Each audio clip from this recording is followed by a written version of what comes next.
Ug karon ang panahon na sa paghatag sa atong mga tithes and offering. In 2 Corinthians chapter 9, verse 6 to 7. Now this I say, who sows sparingly will also reap sparingly, and who sows bountifully will also reap bountifully. Each one must do just his purpose in his heart, not grudgingly or under compulsion, for God's love, a cheerful giver.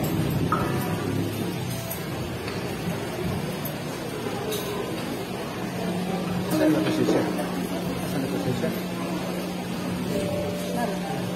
Ay, ito nung mo niya ako maghatag na diyan. Parang kakamang atin.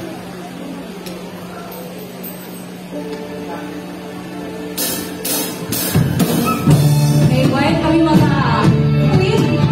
Pwede natin yung hatag yung mga tithes and offering sa ating pastor.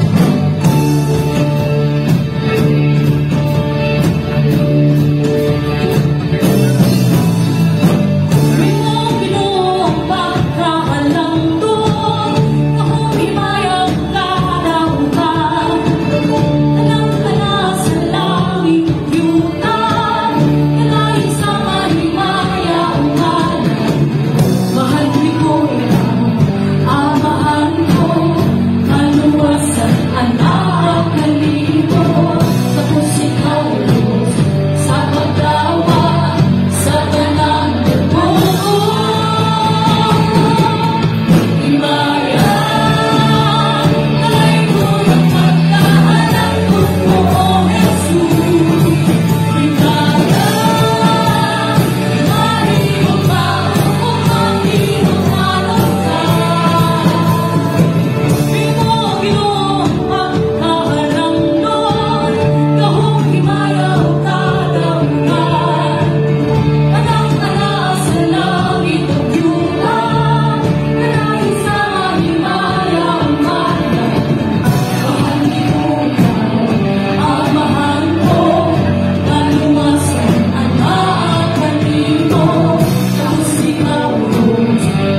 Ginoo sa kahigayunan, salamat Ginoo sa katapusan.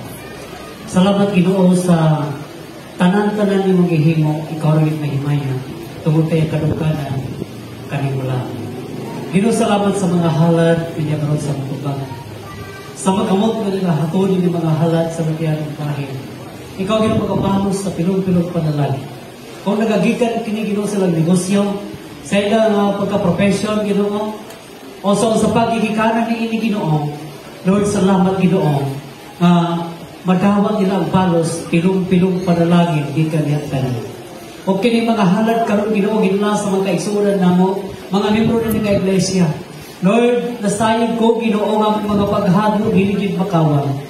Kining tanan Lord ng mga paghago, doon na kay balos, panalangin, material, labaw sa ng panalangin ng espirituhan. Salamat Lord sa tanan nga niya karon dinhi nagingga sa mga kanakan. Lord, din ako ma-mention ang matapos sa Lord, ang ako mga paghangyo ay ikaw magapanalangin padayon neto mga kamot nga nagamanggihantagon. Ginoo padayon ka nga magapanalangin sa tanang mga membro ng iglesia. Padayon ka nga magadasig magalig-on. Padayon ka nga maghatag sa panagihiyo sa Ginoo. Bisang Pagginoo sa pagpadayon sa pagsunod kanino. Padayon ka nga magapanalangin Ginoo sa iwalagan ng kaming nga dapit. Salamat Lord nga imo Pagginoo siyang gamiton sa daghang mga panahon. Aron sa iwalagan Ginoo nga matestimony Ginoo nila nga ikaw ang angay mapasitong ka. Ginoo salamat Lord sa tanan-tanan Ginoo na mong pagabuhaton. Salamat kay ikaw rin Ginoo ang mapasitunggan sa tanan. Ginoo dalayon ka sa among pagbulag-bulag karon Ginoo pagapapauli unya ang matabo sa kanamo sa tagsa namo ka gigikanan. Salamat kay ikaw Ginoo padayon nga mga proteksyon. Padayon nga mga panalangin sa matagusa, ikan sa gagmay kabataan anto sa labing hangtong kanamong Ginoo. Ang matagusa kanamong magapadayon, magapabilin, pagalagad kanin. Tungkol kay ikaw ragit ang isip pakmon, paslugan, ugaran sa mong kinamong.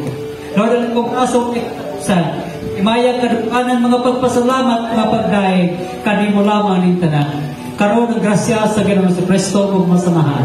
Pakikande sa Palang Espiritu, mag-auban kat ato katon hangtod sa walay katapusan. Amen.